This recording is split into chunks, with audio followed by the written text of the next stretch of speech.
Super N. A reforma trabalhista proposta pelo governo federal entrou em vigor no último sábado, mas você, ouvinte, já compreendeu todas as mudanças? Para ajudar a sanar algumas dúvidas, nós vamos receber mais uma vez o professor de Direito do Trabalho do IBMEC de Minas, Flávio Monteiro. Bom dia, professor. Obrigada mais uma vez pela sua presença aqui no Super N Primeiras Notícias. Bom dia, Fernanda. Bom dia, Rodrigo. Eu que agradeço a presença aqui mais uma vez. Pois é, a gente está retomando esse contato aqui com o professor Flávio, porque na semana passada, exatamente na segunda-feira passada, ele esteve aqui respondendo as dúvidas dos nossos ouvintes e chegou mais uma avalanche de perguntas aqui de lá para cá e a gente resolveu trazê-lo mais uma vez para que você, ouvinte, fique bem informado, possa tirar a sua dúvida, a gente vai prestar serviço para você. Eu vou começar aqui, professor, com uma dúvida do nosso ouvinte, Antônio Carlos Macedo Soares. Diz ele aqui, minha esposa trabalha meia jornada numa empresa. Ela entra às 13 horas e sai às 18h15. Mas essa situação acontece graças a um acordo informal entre ela e os empregadores. Em consequência, ela tem somente 20 dias de férias. Com a entrada da nova lei trabalhista, como é que essa situação pode ser legalizada? Jornada ou por hora? E as férias, qual seria a mais vantajosa para a esposa dele? Bom, Rodrigo, essa situação já é permitida pela lei trabalhista antiga também. É o chamado trabalho em tempo parcial, ou seja, aquele em que se trabalha, antes da reforma trabalhista, poderiam trabalhar até 25 horas por semana, agora e não se poderiam fazer horas extras, agora com a reforma, o que muda é que no trabalho parcial você pode chegar a trabalhar 26 horas por semana, ou então fazendo 6 horas extras ou um total de 30 horas por semana. Então estendeu-se um pouquinho a jornada do trabalho em tempo parcial e agora permite-se a realização de horas extras também no trabalho parcial. Tá certo. Agora vamos para a pergunta do ouvinte Reinaldo Jerusalém. Tenho uma empregada que trabalha 3 vezes por semana na minha casa. A mesma trabalha 6 horas por dia, 3 vezes por semana. Tenho que assinar a carteira dela. E como calcular quanto vou pagá-la por mês, baseando no salário mínimo? Ela vai ter 13º e férias? Como enquadrá-la na nova lei trabalhista? Ele pede, já agradece desde já aqui, ele tem muitas dúvidas em relação a essa empregada que trabalha na casa dele.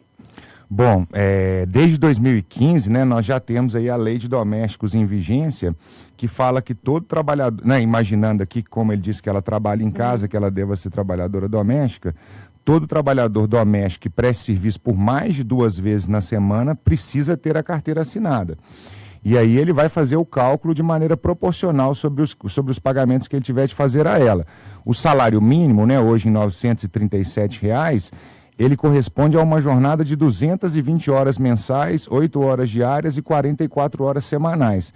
Então, o que ele vai ter que fazer é dividir 937 por 220, chegando ao valor hora mínimo que se pode pagar hoje no Brasil, que é mais ou menos R$ 4,20 e poucos centavos, e a partir daí fazer os cálculos das parcelas dela. Mas ela tem direito a férias? Ela tem direito a férias, a 13º, ao fundo de garantia. Exatamente. Professor, tem aqui o Leonardo Alves. Em caso de desligamento de uma empresa em que eu tenha tido um direito lesado, como é que ficam os riscos de uma possível ação contra essa empresa na Justiça do Trabalho? Desde já agradeço, diz ele aqui. Bom, Rodrigo, isso é uma das mudanças talvez mais importantes da reforma trabalhista, porque até a chegada da reforma não existiam muitos riscos para o empregado litigar na Justiça do Trabalho. Basicamente, ou ele ganhava alguma coisa ou ele deixava de ganhar. Na maioria das vezes, muito dificilmente, ele além de perder, além de não ganhar, sairia perdendo alguma coisa. E agora, então, uma das propostas da reforma aí para diminuir o número de processos da Justiça do Trabalho foi justamente criar mais riscos para o empregado litigar na Justiça do Trabalho.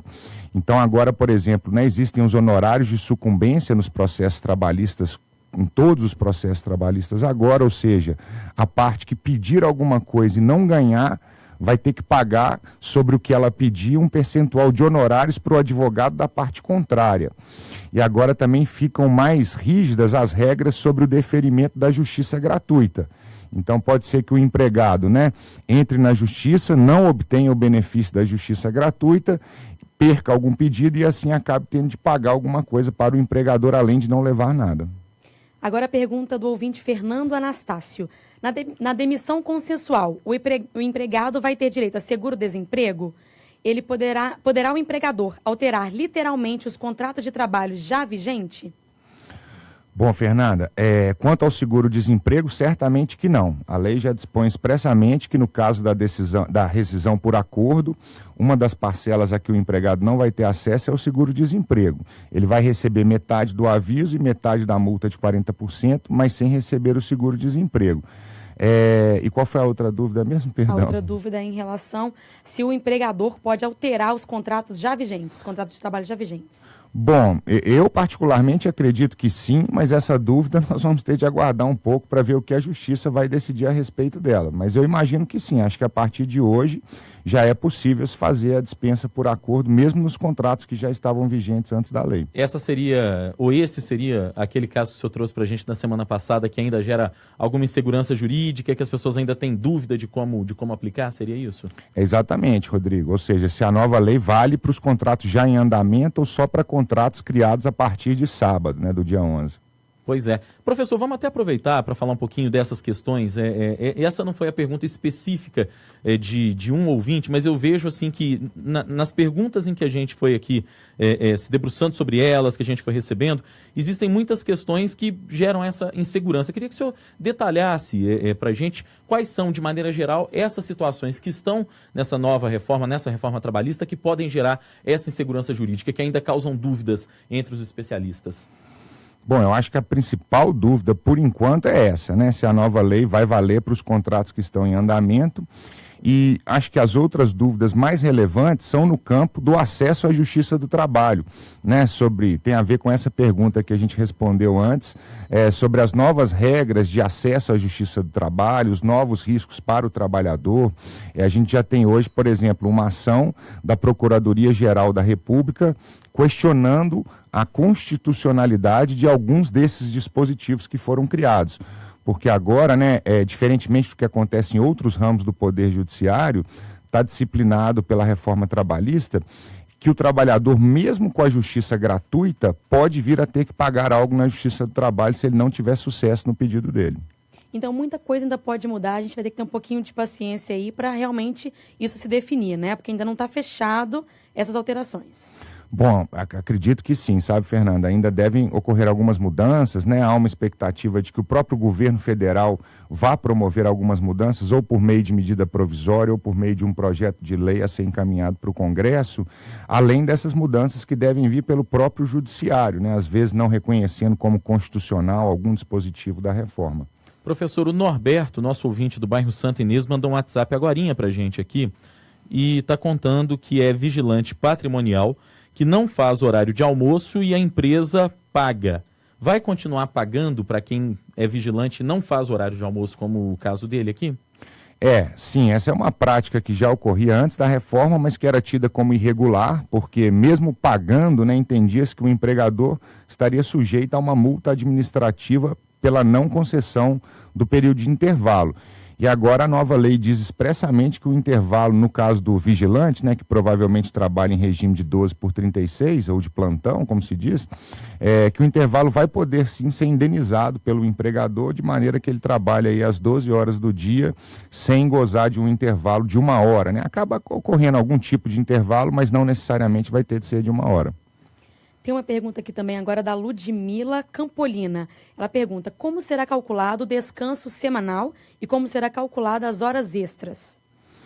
Olha, para o empregado que trabalha, né, em jornada de 8 horas diárias e 44 horas semanais, não há impactos diretos no cálculo do descanso semanal remunerado das horas extras. O que muda um pouco é porque agora se ampliam as possibilidades de, ao invés de se pagar a hora extra, se compensá-la com folga. Então, não é exatamente uma mudança no cálculo, mas é uma mudança que impacta no recebimento da hora extra. Ou seja, ao invés de ganhar um valor pela hora extra, você vai ter uma folga compensatória.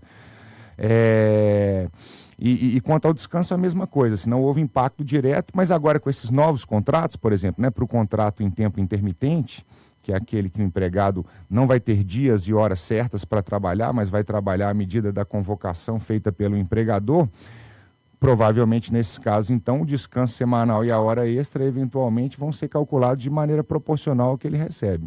Professor, para a gente encerrar aqui, tem uma pergunta da Crisna Tavares sobre a contribuição sindical que passa a não ser mais obrigatória. Quem for admitido a partir de 11 de novembro e que não teve a contribuição obrigatória ainda neste ano, a empresa deve descontar? A empresa tem que fazer um formulário para que o funcionário aceite ou não este desconto? Como proceder? Bom, Rodrigo, acredito que por cautela a empresa deva, sim, né, já se adequar à nova lei, ou seja, só realizar as contribuições sindicais mediante autorização expressa dos trabalhadores, né? Porque para evitar qualquer discussão, o mais seguro é fazer isso, né? Para depois não ter que devolver esse valor de contribuição numa eventual discussão na Justiça. Professor de Direito do Trabalho do IBMEC de Minas Gerais, Flávio Monteiro, que mais uma vez nos fez a gentileza de tirar as dúvidas dos nossos ouvintes, prestando esse serviço que para nós e para os ouvintes aqui, eu tenho absoluta certeza de que é de muito valor. Gostaria de agradecer o senhor pela sua participação, foi um prazer. Eu que agradeço, Rodrigo, Fernanda, um bom dia para todos os ouvintes, uma boa semana. Muito obrigada, professor. Ótima semana para o senhor também.